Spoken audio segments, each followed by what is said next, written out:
Welcome to Harshit institute. So మనం ఈరోజు చెప్పేటువంటి టాపిక్ ఏంటంటే యూనియన్ గవర్నమెంట్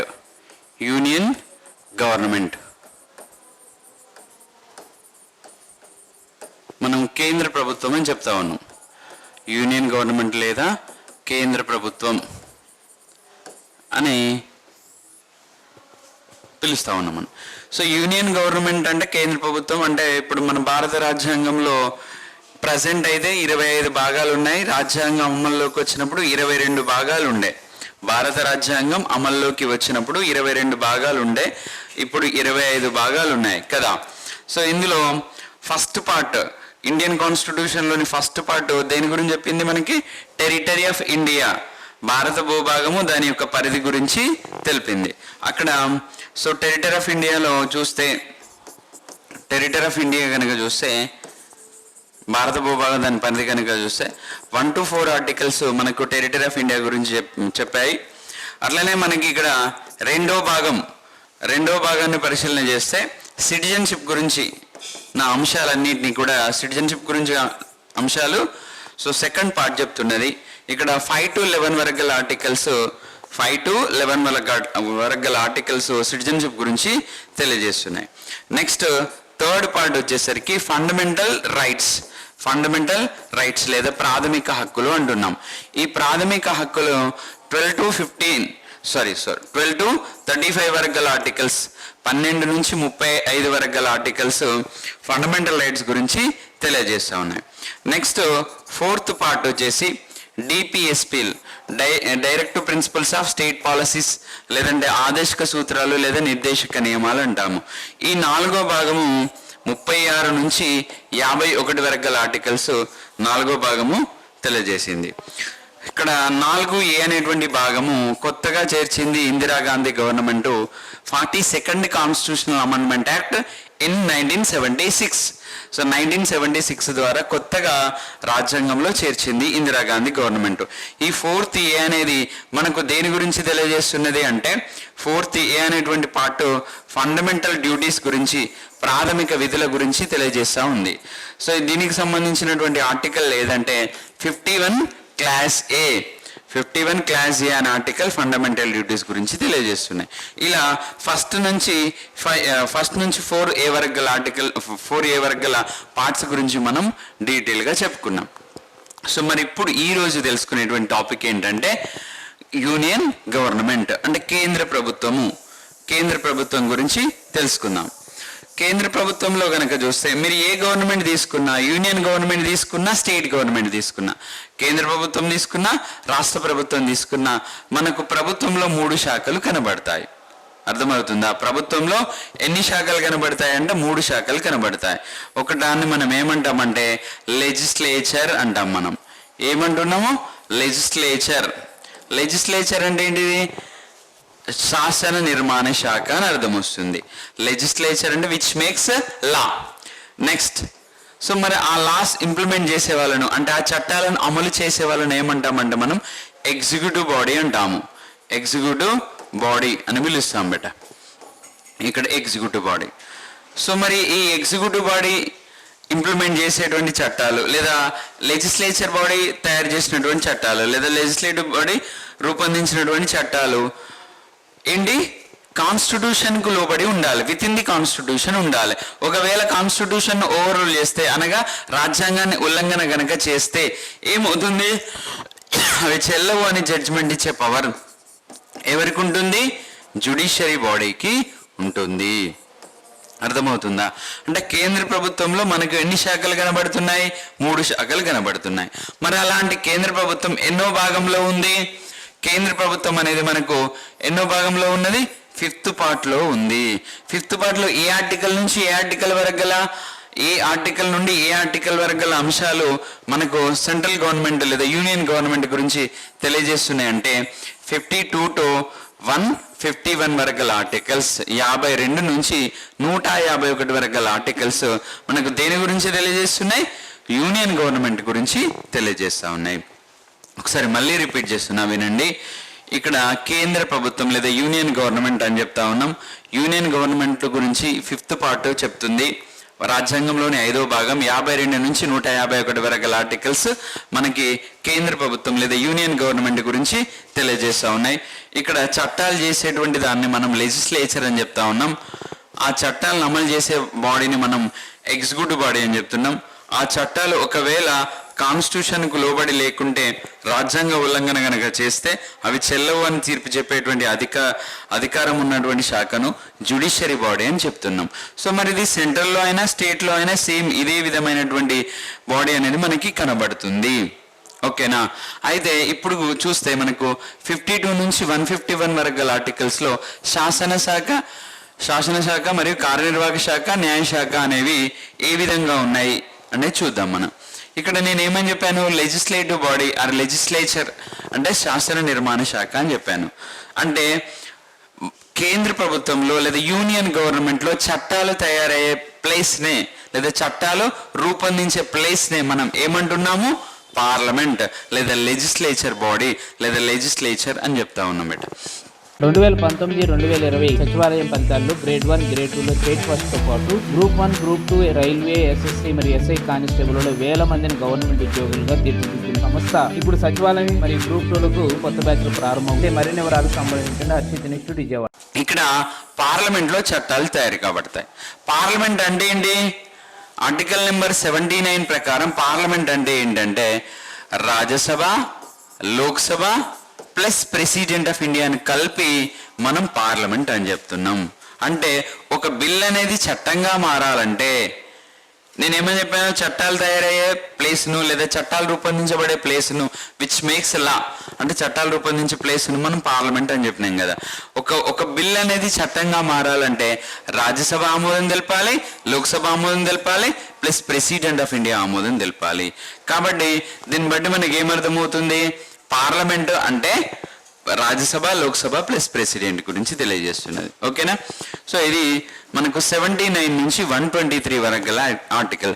యాక్చువల్గా చెప్పాలంటే 79 నుంచి 122 వరకు గల ఆర్టికల్సే పర్టికులర్గా పార్లమెంట్ గురించి చెప్తున్నది. అర్థమవుతుందా?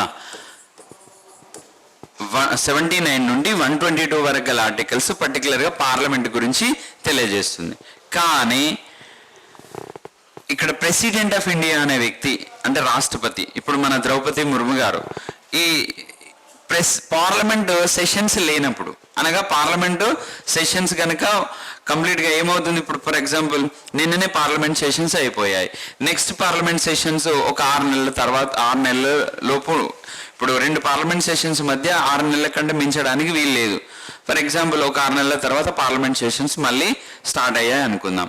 మరి ఈ మధ్యలో ఏమైనా చట్టాలు రూపొందించాలంటే ఇక్కడ పార్లమెంట్ సమావేశాలు అమల్లో లేవు కదా. కాబట్టి పార్లమెంట్ సమావేశాలు లేవు కాబట్టి చట్టాలు ఎవరు చేస్తారు అంటే ప్రెసిడెంట్ టెంపరీగా చట్టాలు చేస్తారు. దాన్నే మనం ఆర్డినెన్స్ అంటాము. పార్లమెంట్ సెషన్స్ లేనప్పుడు ప్రెసిడెంట్ ద్వారా తీసుకొచ్చే టెంపరీ చట్టాలనే లేదా తాత్కాలిక చట్టాలనే మనం ఆర్డినెన్స్ అంటాము. కాబట్టి ఇది కూడా ఒక చట్టం లాంటిదే. సేమ్ పార్లమెంట్ చేసిన చట్టానికి ఉన్నంత ప్రియారిటీ లేదా ప్రాధాన్యత ఈ ఆర్డినెన్స్ కూడా ఉంటుంది. కాబట్టి 123ని కూడా ఇక్కడే మనం చెప్పుకుంటున్నాం. అర్థమవుతుందా? ఇక్కడ శాసన నిర్మాణ శాఖ లేదా లెజిస్లేచర్ బాడీలో ఏ ఆర్టికల్ నుంచి ఏ ఆర్టికల్ 79 నుంచి 123 వరకు గల ఆర్టికల్స్, 79 నుంచి 123 వరకు గల ఆర్టికల్స్ శాసన నిర్మాణ శాఖ గురించి తెలియజేస్తున్నాయి. ఓకేనా? సరే, ఇప్పుడు మనకు లెజిస్లేచర్ అంటే అర్థమైంది. ఈ లెజిస్లేచర్లో ఎవరు ఉంటారో అని అర్థమవుతున్నది. మనకు లెజిస్లేచర్ బాడీలో 2 సభలు ఉంటాయి అని అర్థమవుతుంది. Parliament consist of both houses. First one is upper house, second one is lower house or Lok Sabha. Okay, upper house ఉంటుంది పార్లమెంట్లో లేదా లెజిస్లేచర్ బాడీ అంటున్నాం. యూనియన్ గవర్నమెంట్లో లెజిస్లేచర్ బాడీ అంటే పార్లమెంట్లో అప్పర్ హౌస్ ఉంటుంది, అప్పర్ హౌస్ అనేటువంటిది ఉంటుంది. నెక్స్ట్ లోయర్ హౌస్ అనేటువంటిది ఉంటుంది. Upper house nothing but Rajya Sabha, lower house nothing but Lok Sabha. లోక్సభలో ఉండే వాళ్ళని మనం ఏమంటాము? లోక్సభలో ఉండే వాళ్ళను ఎంపీలే అంటాము. లోక్సభలో ఉండే వాళ్ళని ఎంపీలే అంటున్నాము. రాజ్యసభలో ఉండే వాళ్ళని కూడా ఎంపీలే అంటున్నాం బేట. ఇక్కడ ఎంపీ అంటే ఏంటి? Member of parliament. Member of parliament. So పార్లమెంట్లో మెంబర్, కాకపోతే రాజ్యసభలో ఉండే వాళ్ళు కాబట్టి రాజ్యసభ ఎంపీలు అంటాం, లోక్సభలో ఉండే వాళ్ళను లోక్సభ ఎంపీలు అంటాము. అయితే రాజ్యసభకు లోక్సభకి డిఫరెన్స్ ఏంటి? ఇక్కడ మనకు బేసిక్ పార్లమెంట్ గురించి డీటెయిల్గా చెప్పుకుంటాం, కానీ ఇక్కడ బేసిక్స్ తెలుసుకునే దానికోసమని రాజ్యసభకు లోక్సభకు మధ్య డిఫరెన్స్ ఏంటంటే, లోక్సభలో ఉండేటువంటి ఎంపీలేమో ప్రజల చేత ఎన్నుకోబడతారు, అంటే మన చేత ఎన్నుకోబడతారు. మనం ఓట్లేస్తే గెలిచినటువంటి ఎంపీలు ఎవరంటే, మెంబర్ ఆఫ్ పార్లమెంట్స్ ఎవరంటే లోక్సభ ఎంపీలు. ఓకేనా? So Lok Sabha MPs direct elected by people, ప్రత్యక్షంగా ఎన్నుకోబడతారు. ఎవరి చేత ఎన్నుకోబడతారు అని చెప్తా ఉన్నా నేను?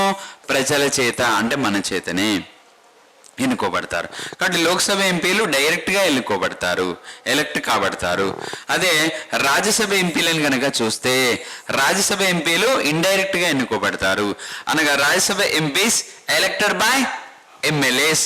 రాజ్యసభ ఎంపీలు ఎవరి చేత ఎన్నుకోబడతారు? మన రాష్ట్రంలో అసెంబ్లీ ఉంటుంది కదా, ప్రతి రాష్ట్రంలో అసెంబ్లీ ఉంటుంది కదా, ఆ అసెంబ్లీలో ఎమ్మెల్యేలు ఉంటారు కదా, ఆ ఎమ్మెల్యేలు రాజ్యసభ ఎంపీలను ఎన్నుకుంటారు. మరి ఇది డైరెక్ట్ ఎలక్షనా, ఇండైరెక్ట్ ఎలక్షనా? పీపుల్ ఓటేస్తే, ప్రజలు ఓటేస్తే అది డైరెక్ట్ ఎలక్షన్. ప్రజలు ఎన్నుకున్న రిప్రజెంటేటివ్స్ ఓటేస్తే అది ఇండైరెక్ట్ ఎలక్షన్. కాబట్టి దీన్ని బట్టి మనకి ఏమర్థమవుతుంది?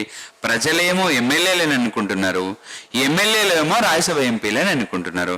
కాబట్టి రాజ్యసభ ఎంపీస్ ఎలా ఇండైరెక్ట్గా ఎన్నుకోబడతా ఉన్నారు, అంటే పరోక్షంగా ఎన్నుకోబడుతున్నారు. జనరల్గా మనకు రాజ్యసభ ఎంపీలే ఎక్కువ మంది ఎవరుంటారు అంటే ఇంటలెక్చువల్ పీపుల్, కొంచెం మేధావి వర్గం అంతా, కొంచెం సీనియర్ మోస్ట్ మెంబర్స్ అంతా ఎక్కడ కనబడుతుంటారు అంటే రాజ్యసభలో కనబడుతుంటారు. అదే ఇక్కడ కూడా సీనియర్ మోస్ట్లు ఉంటారు, కానీ ఇక్కడ లోక్సభ ఎంపీలు మాత్రం ప్రజల చేత ఎన్నుకునేబడేవారు కనబడతారు. అర్థమవుతుందా? ఇలా మనకు శాసన నిర్మాణ శాఖ. శాసనం అంటే ఏంటి? చట్టం. పేరులోనే ఉంది శాసన నిర్మాణ శాఖ, అంటే చట్టాలు తయారయ్యే ప్లేస్ అని మీనింగ్. ఇక్కడ చట్టాలు రూపొందించబడే ప్లేస్నే మనం శాసన నిర్మాణ శాఖ అని చెప్తా ఉన్నాం. ఓకేనా? సో ఇప్పుడు మనకు ఆర్టికల్ నెంబర్ 79 నుంచి 123 వరకు గల ఆర్టికల్స్ శాసన నిర్మాణ శాఖ గురించి లేదా లెజిస్లేచర్ గురించి తెలియజేసింది. ఇక నేను ఇక్కడ ఆర్టికల్స్ ఏమని రాశాను? 52 to 151 వరకు గల ఆర్టికల్స్ యూనియన్ గవర్నమెంట్ గురించి చెప్తుంది అని రాశాను కదా. మరి 52 నుంచి 78 వరకు గల ఆర్టికల్స్, 52 నుంచి 78 వరకు గల ఆర్టికల్స్ దేని గురించి తెలియజేస్తున్నాయి అంటే, ఈ చట్టాలను ఇంప్లిమెంట్ చేసేటువంటి ఎగ్జిక్యూటివ్ బాడీ గురించి తెలియజేస్తున్నాయి. అర్థమవుతుందని నేను చెప్పింది. సో దీన్ని మనం కార్యనిర్వాహక శాఖను ఇంగ్లీష్లో ఏమంటున్నాము? Executive body. అంటే ఏంటి? కార్యనిర్వాహక శాఖ. అంటే కార్యనిర్వాహక శాఖ అంటే ఏంటి? చట్టాలను అమలు చేసే శాఖనే మనము కార్యనిర్వాహక శాఖ అని చెప్తా ఉన్నాం. అయితే ఈ ఎగ్జిక్యూటివ్ బాడీని మళ్ళీ 2 టైప్స్గా డివైడ్ చేయొచ్చు. ఎగ్జిక్యూటివ్ బాడీని మనం ఎన్ని రకాలుగా వర్గీకరణ చేయొచ్చు? 2 రకాలుగా వర్గీకరణ చేయొచ్చు ఎగ్జిక్యూటివ్ బాడీని. ఏంటవి అంటే, ఒకటి నామమాత్రపు శాఖ లేదా నామినల్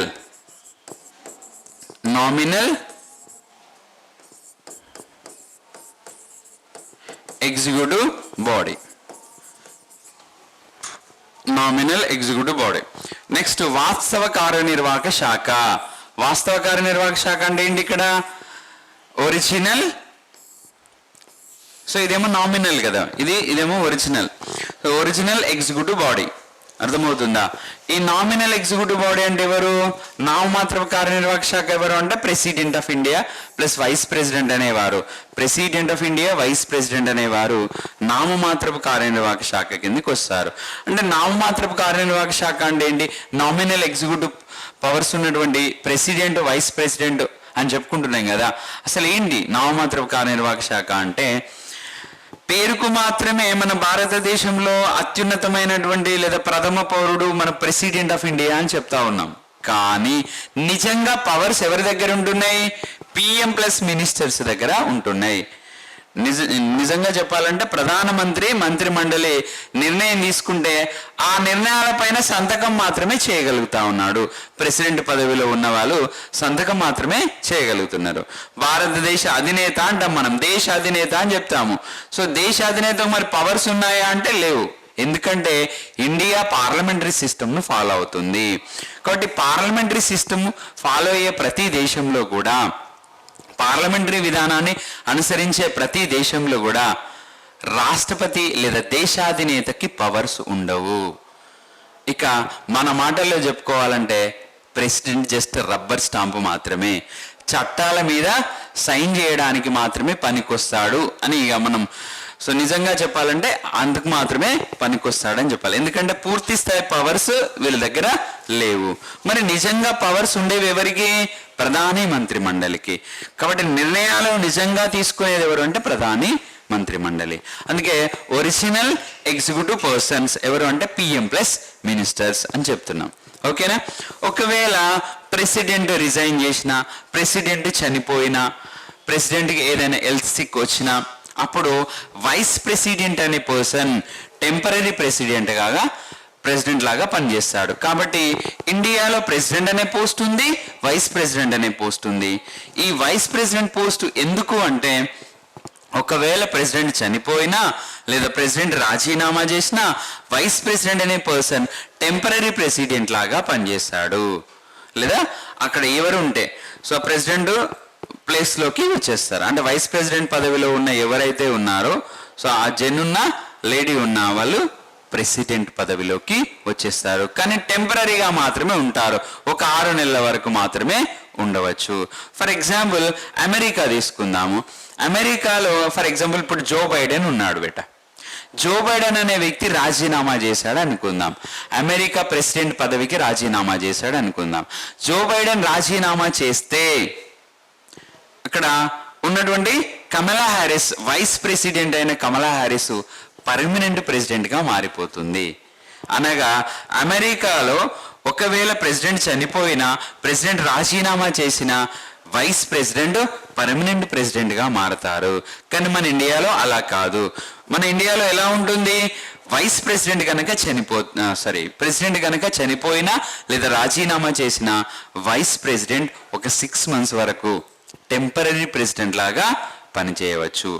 అదే వైస్ ప్రెసిడెంట్ అప్పర్ హౌస్ అయినటువంటి రాజ్యసభకి చైర్మన్ లాగా కూడా పనిచేస్తాడు లేదా పనిచేస్తారు. ఓకేనా బేట? ఇప్పుడు దీన్ని బట్టి మనకి ఏమర్థమవుతుంది? నిజంగా నిర్ణయాలు తీసుకునేది ప్రధాని మంత్రి మండలి అని అర్థమవుతుంది. ప్రధాని మంత్రి మండలి నిజమైన వాస్తవమైన కార్యనిర్వాహక అధికారులు. కానీ ప్రెసిడెంట్ వచ్చేసి నామమాత్రపు కార్యనిర్వహణ అధికారులు అనగా నామినల్ ఎగ్జిక్యూటివ్ పర్సన్ అవుతారు. అదే పిఎం ప్లస్ మినిస్ట్రీ అంటే ప్రైమ్ మినిస్టర్ ప్లస్ మినిస్టర్స్ అనే వాళ్ళు మాత్రము ఏమవుతారు బేట? ఇక్కడ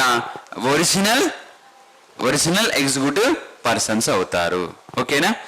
ఇలా అంటే ఇప్పుడు ఇక్కడ ఎగ్జిక్యూటివ్ పర్సన్స్ ఏం పని చేస్తారు, ఏం చేస్తారు వీళ్ళంటే ఇక్కడ రూపొందించబడిన చట్టాలు ఉన్నాయి కదా, పార్లమెంట్లో రూపొందించబడిన చట్టాలను వీళ్ళు అమలు చేస్తారు.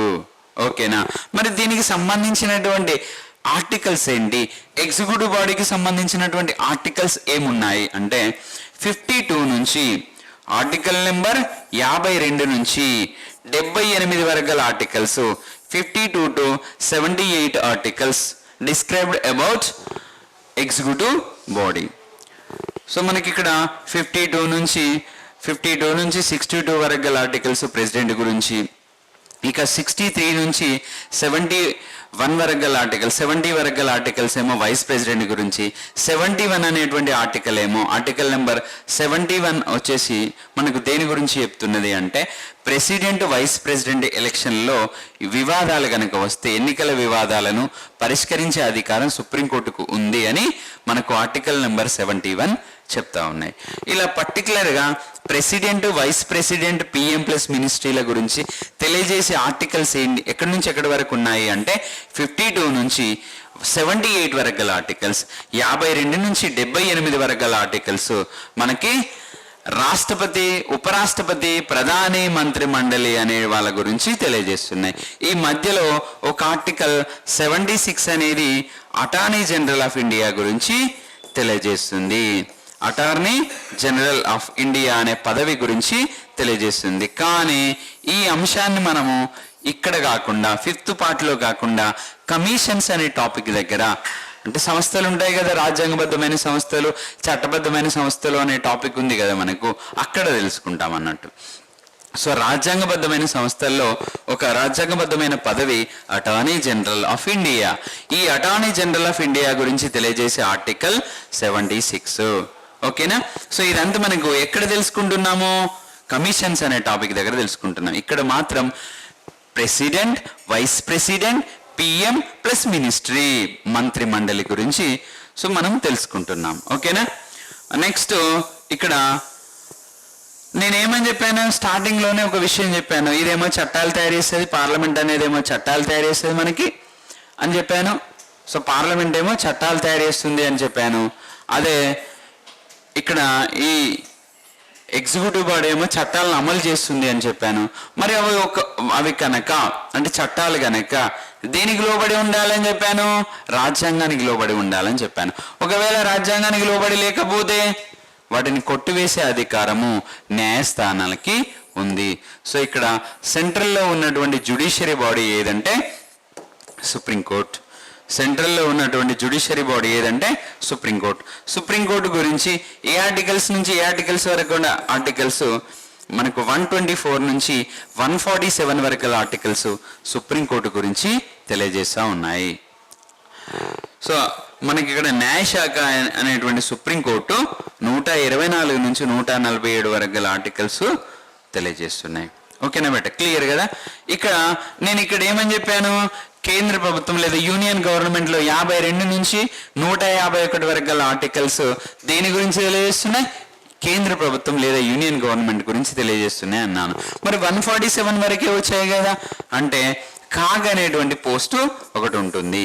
ఇది కూడా కాన్స్టిట్యూషనల్ బాడీ, రాజ్యాంగబద్ధమైన సంస్థ. ఇక్కడ కాగ్ అంటే ఏంటి? Controller and auditory general. So controller and auditory general అనే పదవి గురించి మనకు 148 to 151 వరకు గల ఆర్టికల్స్, 148 నుంచి 151 వరకు గల ఆర్టికల్స్ కాగ్ అనేటువంటి ఒక రాజ్యాంగబద్ధమైన పదవి గురించి తెలియజేస్తూ ఉన్నాయి. కానీ మనం ఇది ఎక్కడ చదువుకుంటాము? కమిషన్స్ అనే టాపిక్ దగ్గర చదువుకుంటాము. అందుకే ఇక్కడ పర్టికులర్గా మనం ఇక్కడ కాకుండా కమిషన్స్ అనే టాపిక్ దగ్గర చదువుకుంటాం కాబట్టి సో ఇక్కడ మెన్షన్ చేయలేదు. ఓకేనా? ఇప్పుడు కేంద్ర ప్రభుత్వం అంటే కేంద్ర ప్రభుత్వంలో ఎన్ని శాఖలు కనబడుతున్నాయి? కేంద్ర ప్రభుత్వంలో 3 శాఖలు కనబడుతున్నాయి. ఏంటి అవి? ఒకటేమో శాసన నిర్మాణ శాఖ, రెండవదేమో కార్యనిర్వాహక శాఖ, మూడవదేమో న్యాయశాఖ. So legislature, executive, judiciary body. Legislature, executive and judiciary bodies మనకి కనబడుతున్నాయి.